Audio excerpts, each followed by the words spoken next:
This weekend, Duke University is hosting the After the Yellow Ribbon Conference. The event focuses on how communities, universities, and churches can help promote healing for veterans. Conference organizer Logan M recently stopped by our studios to tell us more.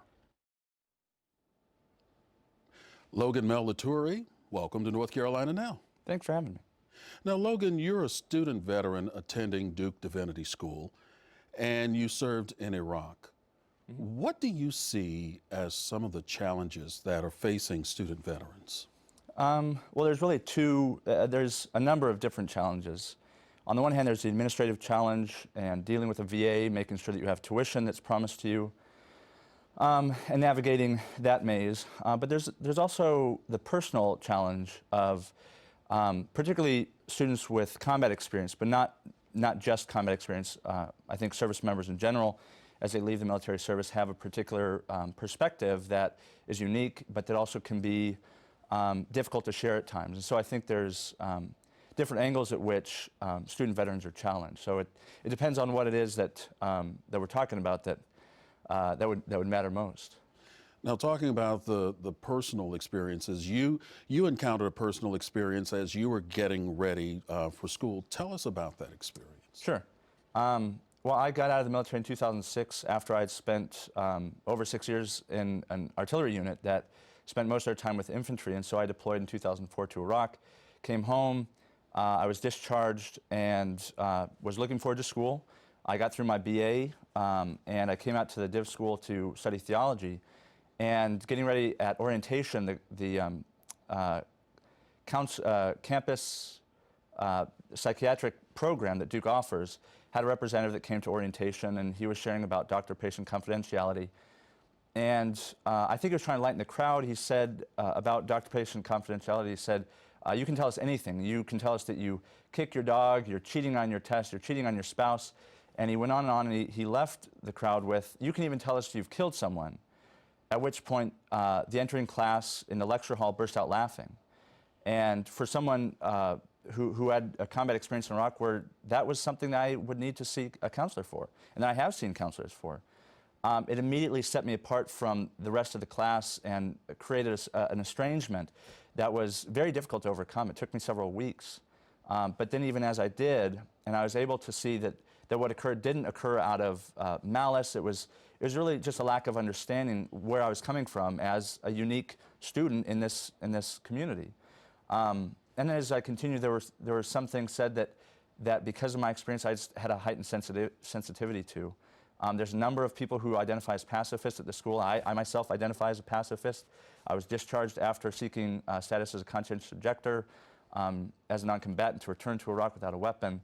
But when somebody says or assumes that all soldiers go to war out of a sense of bloodlust, that affects me. But in another sense as well, because the Divinity School is also a Christian community, training seminarians, training pastors, we also have to think about the theological ramifications of our training. We were going over Lamentations one day in Old Testament, and one of the women said, you know, I just don't get it. I don't know why this is relevant. We should just be clapping our hands and praising Jesus. And for someone who's gone through what combat entails, I don't merely go to church to praise God, or I only do that through the knowledge of how sinful and horrible the world can be. Like the things I've seen enable me to have that joy and that sense of praise and worship. And without it, I wonder if it's somewhat hollow. And so there's a number of different things that, as a new student, I was facing that I was really trying to reconcile, and that's really what the event over Veterans Day weekend is about, is trying to equip particularly the academy and the church, but also military families in engaging service members more meaningfully, more productively, because oftentimes things like that, like if I were to tell the class how difficult it was for me to hear someone say, well, we just go to church to clap and sing, or to tell the class that that entered with me that you laughed when something was mentioned that had a profound moral significance to me, is difficult. It's difficult to hear, it's difficult to say, but we're really trying to break down a lot of those barriers so that the church and the university as a whole can begin to really de-abstract war and those who conduct war. And the event that you're talking about is after the Yellow Ribbon Conference. Well, tell us some of the folks who will be there, who will talk during this conference. Sure. We have gone out of our way to get a wide array of individuals. So our keynote on Friday night at 6:30 in Goodson Chapel will be Lieutenant Colonel Pete Kilner, who is an ethicist at West Point Military Academy in New York. And he's written extensively on providing a moral framework through which to understand the justifiability of killing in combat. He's gotten a lot of heat from the Army for trying to say that, no, war is a moral act and we have to instill our service members with a sense of what it means to be required to kill someone. But on the other end of the spectrum, we've got Derek Webb, who is a Christian musician and activist, who has spoken and sung about how important it is to follow your conscience. He wrote, he had an album put out in 2007 called Mockingbird, at the end of which he described this event in Texas, I think, where there was a near mutiny because he was trying to say, don't vote because you're supposed to, vote your conscience, and that may lead you not to vote. So we're holding these two, well, they're not the only two. I mean, we've also got people, there's a professor who holds a Catholic chair of theology at University of Dayton talking about liturgies for returning veterans. We've got people from the VA who will be speaking in an official capacity. So we've really got a lot of different things kind of in the mix. We've got, like I said, Derek Webb, who does music. We've commissioned a brand new icon of St. Martin of Tours, who is the patron saint of soldiers and chaplains, who is the first soldier saint in the 4th century not to be martyred for refusing to fight. And so we're really trying to pull in a very diverse set of backgrounds in the attempt to begin cultivating meaningful, constructive conversations about faith and service.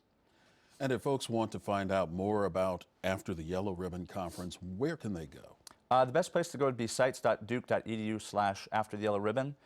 We also have a Facebook page for the student group Duke Militis Christi, and that's usually where we've been posting most of it, but the schedule and how you register are both on the site's webpage. Finally, a twofold question for you, because you have witnessed combat firsthand in Iraq. How are you dealing with some of the things that you have witnessed while in Iraq? And what advice would you have to people when it comes to interacting with veterans, especially those who have been in combat? Well, I think I've dealt with it. I think the church has been an incredibly important but troubling community in which to find reconciliation with myself. I tell people that families lose people they love in war, and I did too. I lost a part of myself when I deployed. And I want to take very seriously the fact that war is a significant moral task, but that we need to get away from robbing people of the nuance of service. I don't want anybody to villainize or venerate our veterans, because I think whether you call someone a monster or a hero, they prevent us from being fully human. Humans make mistakes. They make incredible successes. But if I'm a hero, I can't have made these horrible mistakes, and I can't have witnessed this. And if I'm a monster, then I can't be capable of redemption. And I think the most important thing that you can offer someone who's been to combat or who has just been in military service and who struggles with that is to just be a friend. And I mean that in the deepest sense possible. When people come home, we want the details. I found that people want to know if someone's killed someone, and that's absolutely the worst thing you can ask, because it immediately insists upon vulnerability. And if the real depth of friendship isn't there, then they'll expose themselves to someone, and they won't have anywhere for that experience to go. And so I think we need to be ready to listen. We need to create something like what the church calls confession in public spaces, and be ready to absorb the experiences that are valuable and that can help form both the university and the church, but that must be evoked in a way that does not compromise their moral or mental health.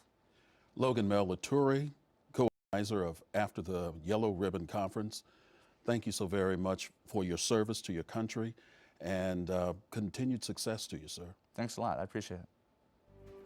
That's our show for tonight. Thanks for watching. Have a great evening, everyone.